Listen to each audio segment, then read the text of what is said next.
ഏത് ദുആ വേണം? അനുകൂലമാക്കണോ എതിരാക്കണോ? ഒരാൾ 1 രൂപ സദക്ക കൊടുക്കണമെങ്കിൽ 70 ശൈത്താൻ കയ്യെ പിടിച്ചിട്ട് പറയും കൊടുക്കല്ലേ എന്ന്. 70 എണ്ണത്തിന് തട്ടിയിട്ടാലേ 1 രൂപ ഇടാൻ പറ്റൂ. അപ്പൊ ഒരു യുദ്ധം തുടങ്ങാൻ പോകാം. ആദ്യം ഈ യുദ്ധത്തിൽ ജയിക്ക്, എങ്കിൽ നമ്മൾ രക്ഷപ്പെടും. അള്ളാഹു രക്ഷപ്പെടുത്തുമാറാകട്ടെ. അള്ളാഹു രക്ഷപ്പെടുത്തുമാറാകട്ടെ.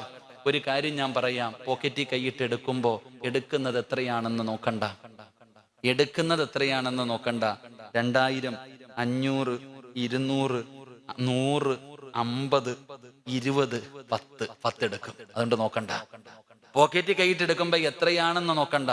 അതുപോലെ തന്നെ 2 ബക്കറ്റിനകത്ത് ദയവ് ചെയ്ത് ആരും കൈയിടരുത്. 100 രൂപ ബക്കറ്റ് ഇടും, 90 നിനക്ക്, 10 അള്ളാഹിക്ക്. അള്ളാഹു കാക്കമാറാകട്ടെ. അപ്പൊ അത് വേണ്ട. കൊടുത്താ നല്ലതുപോലെ കൊടുക്ക്, മനസ്സറിഞ്ഞുകൊണ്ട് കൊടുക്ക്. അള്ളാഹുവെ, മരിക്കുന്ന കാലം വരെ ഒരാളുടെ മുന്നിലും ഇങ്ങനെ പിരിവെടുക്കേണ്ട അവസ്ഥ വരരുത്.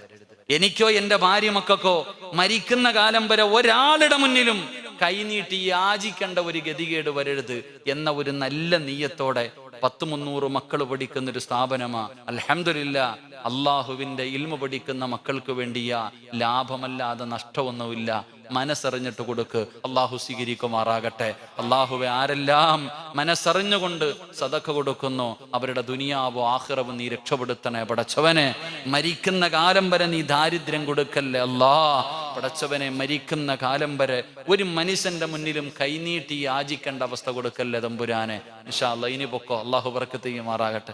ഇനി അൽഹംദുലില്ലാ എല്ലാവരും അവരവരെ കൊണ്ട് കഴിയുന്നത്. എന്റെ പ്രിയപ്പെട്ട സഹോദരങ്ങൾ, അള്ളാഹുവിന്റെ പരിശുദ്ധമായ ഖുർആൻ, അള്ളാഹുവിന്റെ വിശുദ്ധമായ ഖുർആൻ അവിടെന്ന് പറയുകയാണ്, എല്ലാ കാര്യങ്ങളും മറന്നുകൊണ്ട് തന്റെ ഭാര്യയെയും മക്കളെയും പട്ടിണിയില്ലാതെ അവർക്ക് സുഭിക്ഷമായ ഭക്ഷണം കൊടുക്കാൻ വേണ്ടി രാപ്പകലുകൾ കിടന്ന് കഷ്ടപ്പെടുന്നവരോട് അള്ളാഹുവിന്റെ വിശുദ്ധമായ ഖുർആൻ അവിടെന്ന് പറയുന്നു, ഞാൻ പറയുന്ന ഒരേ ഒരു കാര്യം ചെയ്താൽ, ഞാൻ പറയുന്ന ഒരേ ഒരു കാര്യം നിങ്ങൾ ചെയ്താൽ എന്റെ പ്രിയപ്പെട്ടവരെ അള്ളാഹു തരാമെന്ന് പറഞ്ഞ പ്രതിഫലം എന്തെന്നറിയുമോ? അള്ളാഹുവിന്റെ വിശുദ്ധമായ ഖുർആൻ പറയുന്നു, വഅ്മുർ അഹ്ലക ബിസ്സലാത്തി വസ്തബിർ അലൈഹാ ലാ നസ്അലുക റിസ്ഖാ നഹ്നു നർസുകുക വൽ ആഖിബതു ലിത്തഖ്വാ. എന്റെ പ്രിയപ്പെട്ടവർ, അള്ളാഹുവിന്റെ പരിശുദ്ധമായ ഖുർആൻ ഈ ആയത്തിന്റെ അർത്ഥം അറിഞ്ഞിരുന്നെങ്കിൽ, ഈ ആയത്തിന്റെ അർത്ഥം എന്താണെന്ന് ഏതെങ്കിലും ഒരു മനുഷ്യൻ അറിഞ്ഞിരുന്നെങ്കിൽ, അള്ളാഹുവിന്റെ പള്ളിയുടെ മിനാരത്തിൽ നിന്ന് ഹയ്യ അലസ് സ്വലാ ഹയ്യ അലൽ ഫലാഹ് ഈ ബാങ്ക് കേട്ട് കഴിഞ്ഞാൽ പിന്നെ അവനവന്റെ വീടിനകത്തിരിക്കാൻ കഴിയില്ല. എത്ര വലിയ കച്ചവടമുള്ള കടയാണെങ്കിലും അവന്റെ കടയ്ക്കകത്തിരിക്കാൻ അവന് കഴിയില്ല. എന്റെ പ്രിയപ്പെട്ടവരെ, അള്ളാഹുവിന്റെ ഖുർആൻ പറയുകയാ, ഈ സദസ്സിലിരിക്കുന്ന എന്റെ പ്രിയപ്പെട്ട സഹോദരങ്ങളോട്, സഹോദരിമാരോട്, ഉപ്പാ നീ എന്തിനാ കഷ്ടപ്പെടുന്നത്? 2 കാര്യങ്ങളല്ലേ നിനക്ക് വേണ്ടത്. ഒന്ന്, പടച്ചവനെ, മരിക്കുന്ന കാലം വരെ ഒരു മനുഷ്യന്റെ മുന്നിലും കൈനീട്ടേണ്ട ഗതികേട് വരരുത്. പടച്ചവനെ, ഇസ്സത്തോടു കൂടി ജീവിക്കണം. തന്റെ ഭാര്യ മക്കൾക്ക് ഭക്ഷണം കൊടുക്കണം. ഇസ്സത്തോട്, അഭിമാനത്തോടു കൂടി ജീവിക്കണം. രണ്ടാമത്തെ നിന്റെ ആഗ്രഹം എന്താ? ഈ ലോകത്ത് നിന്ന് യാത്ര പറയുമ്പോ ഈമാനോടുകൂടിയുള്ള ഒരു മരണം. ഇതല്ലേ നമുക്ക് വേണ്ടത്? അതിനല്ലേ കഷ്ടപ്പെടുന്നത്?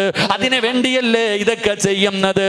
എങ്കിൽ അല്ലാഹുവിന്റെ ഖുർആൻ പറയുകയാ, ഞാൻ പറയുന്ന ഒരു കാര്യം നീ ചെയ്താൽ നിനക്കിത് 2ഉം ഞാൻ തരാമെന്ന് അല്ലാഹുവിന്റെ വിശുദ്ധ ഖുർആൻ.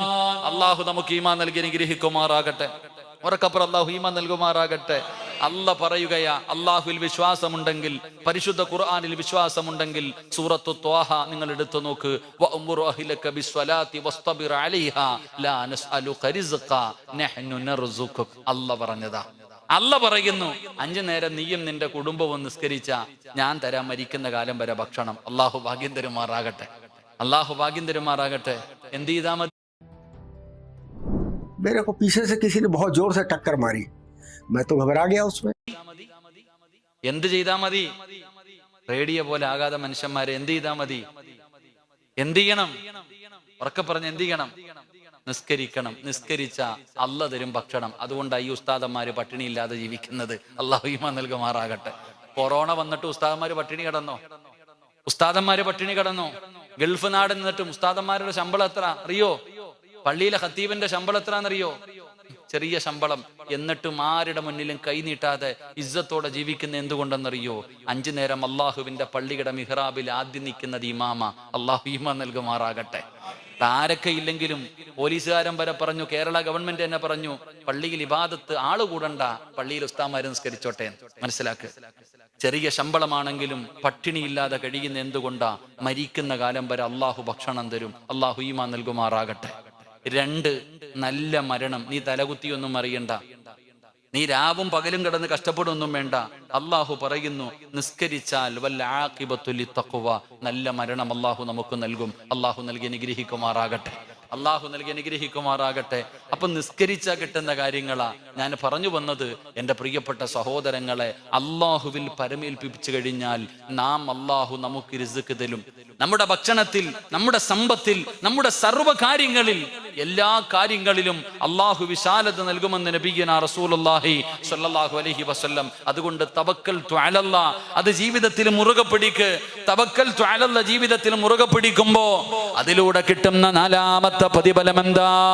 അള്ളാഹുവിന്റെ പ്രവാചകൻ സ്വല്ലല്ലാഹു അലൈഹി വസല്ലമ തങ്ങൾ പറയുകയാണ്, 4ാമത്തെ പ്രതിഫലം നിന്റെ ഉപജീവനത്തിൽ അള്ളാഹു ബർക്കത്ത് ചെയ്യുമെന്ന് നബി മുഹമ്മദ് മുസ്തഫ സ്വല്ലല്ലാഹു അലൈഹി വസല്ലമ തങ്ങൾ പറയുമ്പോൾ 5ാമത്തെ പ്രതിഫലം എന്തെന്നറിയുമോ?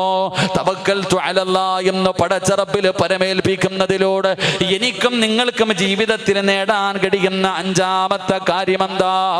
അള്ളാഹുവിന്റെ പ്രവാചകൻ സ്വല്ലല്ലാഹു അലൈഹി വസല്ലമ തങ്ങൾ പറയുന്നു, ഏത് പ്രതിസന്ധിയിലും പിടിച്ചു നിൽക്കാനുള്ള ഒരു ശക്തിയും ധൈര്യവും അള്ളാഹു നിനക്ക് നൽകുമെന്ന് ആദരവായ പ്രവാചകൻ നബി മുഹമ്മദ് മുസ്തഫ സല്ലല്ലാഹു അലൈഹി വസല്ലമ തങ്ങൾ പറയുന്നു, തവക്കൽതു അലല്ലാഹ് എന്ന് അള്ളാഹുവിൽ തന്റെ സർവ്വ കാര്യങ്ങളും പരമേൽപ്പിക്കുന്ന ഒരു മനുഷ്യന് കിട്ടുന്ന 5ാമത്തെ നേട്ടം, എന്തൊക്കെ സംഭവിച്ചാലും അവന് പേടിയില്ല, അവന് പതറില്ല, അവന്റെ മനസ്സിന് അള്ളാഹു ധൈര്യം കൊടുക്കുമെന്ന് മഹാനായ നബിയുനാ റസൂലുള്ളാഹി സ്വല്ലല്ലാഹു അലൈഹി വസല്ലമ തങ്ങൾ പറയുന്നു. ഈ ഒരു നേട്ടം വലുതാ.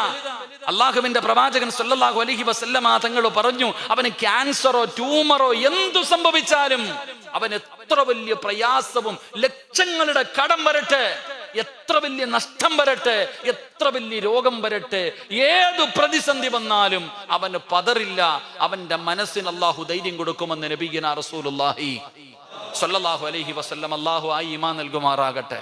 അള്ളാഹു ആ ഈമാൻ നൽകുമാറാകട്ടെ. ഈ ഇരിക്കണ നമുക്ക് ആർക്കെങ്കിലും ക്യാൻസർ വന്നാൽ നമ്മൾ എന്തു പറയും?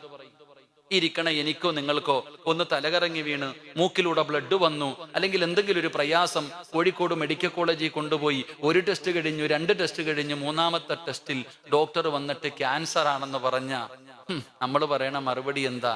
തഹജ്ജുദ്